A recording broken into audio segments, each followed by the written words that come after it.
नमस्कार मित्रांनो जे समोर जे मंदिर दिसत आहे ते आहे कापशेश्वरचं मंदिर आहे मित्रांनो। गुजरात बॉर्डरवरती आहे मंदिर। सालेर आणि मानूर रस्ते दरम्यान आहे मित्रांनो हा मंदिर। तुम्हाला मी मंदिर दाखवतो मित्रांनो। तर मित्रांनो बाहेर दिसतंय ते नागेश्वर देवाचं मूर्ती आहे आणि मध्ये जे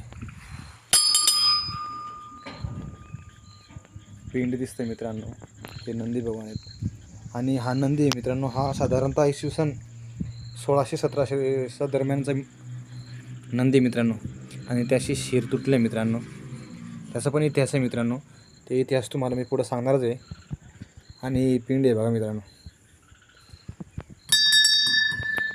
ही पण पिंड मित्रांनो तुटली आहे, या साईडने तुटली बघा।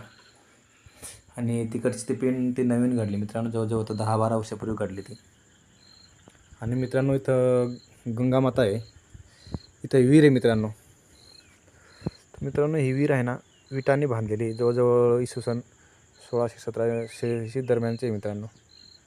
आणि ह्या विहिरीला पूर्ण उन्हाळ्याभर पाणी असतो। वातावरण पण किती छान आहे मित्रांनो बघा। तर चला मित्रांनो, व्हिडिओला लाईक करा, शेअर करा आणि कमेंट करायला विसरू नका मित्रांनो।